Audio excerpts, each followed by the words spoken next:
Hello there, adventurers, and welcome to Wally DM.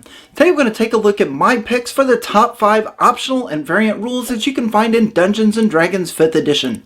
Now do keep in mind that these are my picks for the top 5, and you may have a different list. So with that being said, be sure to leave a comment below. Let me know what your favorite optional or variant rules are in D&D. So with that, let's go ahead and jump right into this top 5 list. Coming in at number 5 is customizing your origin, in particular the ability score increases that you can find in Tasha's Cauldron of Everything.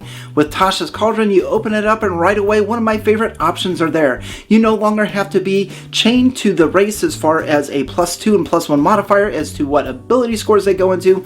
Now you can just customize it how you see fit. So if you'd like to play a halfling barbarian or a halfling fighter and you want to put that +2 in strength and +1 into constitution or into dexterity, you're more than welcome to do so. Now while there are some drawbacks about being able to choose whatever you want for your racial ability score modifiers, I really think that the positives are going to heavily outweigh the negatives. In fact, this just allows for a lot more races that you wouldn't have picked before. I mean, you can have a half-orc bard, you can have your halfling barbarian, you can have your dragonborn wizards. All of those are combinations that you probably wouldn't have thought of before just because the ability score modifiers weren't there. If you'd like some more information and further discussion on ability score increases, then be sure to check out the video that I recorded with Fred Wheeler from the How to D&D YouTube channel as we cover the ability score increases and customizing your origins in about 30 minutes. A great conversation, be sure to check it out. Number 4 on my list is a heavily talked about subject, and that is Milestone XP.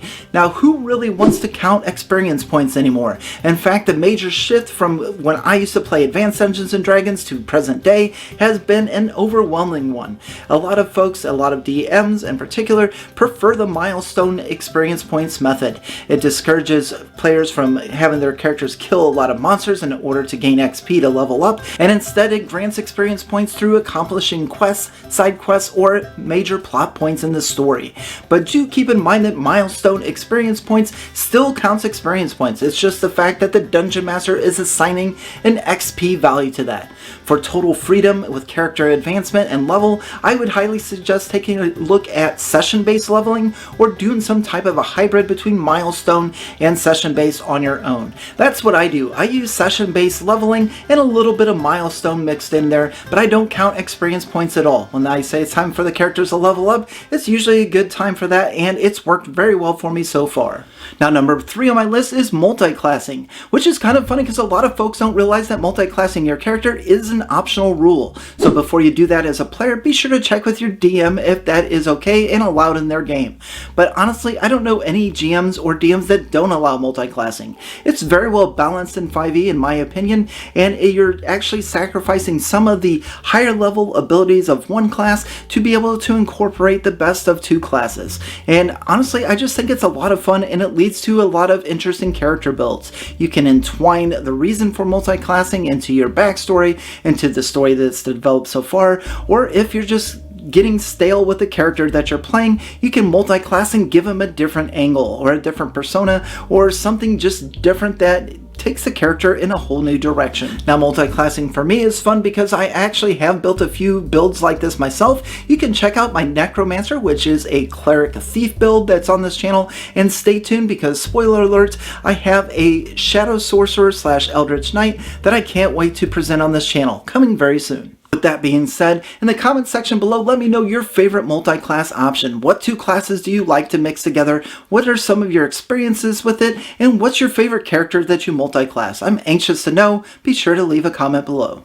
Coming in at number 2 on my list is Feats. Now, I haven't always been a big fan of Feats. In fact, when I played in AD&D, we didn't have them. But when I jumped from AD&D to Pathfinder, they really confused me. You had all of these different chains that you could go through, and the options were just too many. But what D&D 5e has done is they have simplified Feats to the point that I absolutely love them.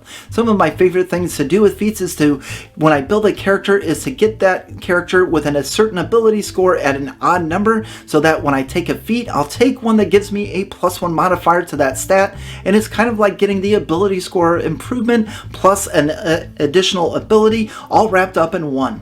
Now, some of my favorite feats from the player's handbook include Resilience, where we get that extra saving throw proficiency, and Magic Initiate because you get more spells. And one of the cool things about Tasha's Cauldron of Everything is we get a bunch more feats, and a few of my favorites from there were the Skill Expertise and the Fey Touch because you get Misty Step, one of my favorite all-time spells. But if you'd like to see a list of my top 5 feats, that might be a little tough to do, but I think we can manage. Leave a comment below and let me know if you want to see that video. Now, before I reveal my number 1 pick for the top 5 optional or variant rules in D&D 5e, I do have an honorable mention, and that goes to flanking. So for those of you not familiar, flanking is a tactical option that you can have in your game where if you have an ally that is opposite you in a melee combat, let's say you are attacking an owlbear and you have an ally in front and you are behind, you would get advantage on attack rolls. If you have one on this side, one on the other side, that is also flanking, you get advantage on attack rolls. Now, if you have a character in front of it like an owlbear and one on the side of the owlbear, that is not flanking and no advantage is applied. Now, there's a lot of different tactical rules and things of that nature, and flanking works very, very well if you're using miniatures in your game or you're using tokens on virtual tabletops. But Theater of the Mind, it tends not to work as well. Now, strangely enough, flanking is a very controversial mechanic, and players and DMs either love it or hate it. There's not a lot of in between. Now, this is definitely a rule that you need to ask your DM, or if you're a DM, you need to relay to your players in your session 0 if flanking is allowed in your game. Now, it's very important to remember that if the players and their characters have flanking, then so do their enemies. So as a DM, you need to make sure that if you're allowing flanking in your game, that the enemies get that as well, just so that the players can see it from both sides. Now, coming in at number 1 on my list for the top 5 optional variant rules in 5e is the character options that you can find in Tasha's Cauldron of Everything.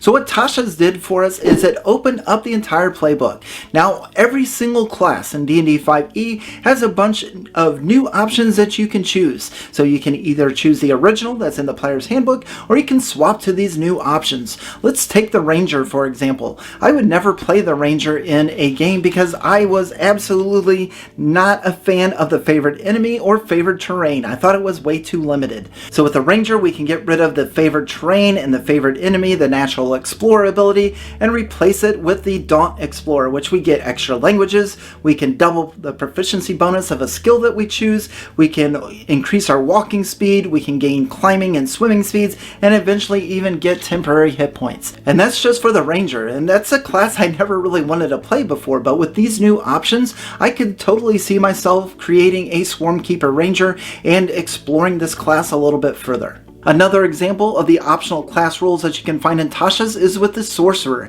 So if you're playing a Sorcerer, you now have an expanded spell list. You've got 2 new meta magics that you can pick from, being the Transmuted and the Seeking. You can swap out your meta magics when you get an ability score improvement if you're not liking the ones that you have. And you get Magical Guidance at 5th level, which allows you to spend your sorcery points to reroll a failed ability. So some really cool stuff there, and that is just the Ranger and the Sorcerer. Every class gets a slew of new options, and I really feel like this opens up for different builds. If you always loved playing bards but then you got bored of playing a bard, with these new optional class rules you can find in Tasha's, it's going to just re-energize your love for bards. And I feel that way with the Sorcerer, and of course I'm going to try a Ranger now just because of this optional rule. So those are my top 5 optional or variant rules in D&D 5e. And a few questions for you. What do you think of my number 1 pick? What do you think of the optional class rules in Tasha's Cauldron of Everything, and which one is your favorite? Are you excited about the new options for Paladin or Bard or Barbarian, or for Sorcerer, Warlock, or Wizard? Let me know in the comments below. Also, let me know what are your top 5 favorite option or variant rules in the game of D&D 5e. Let's get a great discussion going on, and I'm looking forward to your comments. That's all I have for you today. Thank you very much for watching, and on to the next.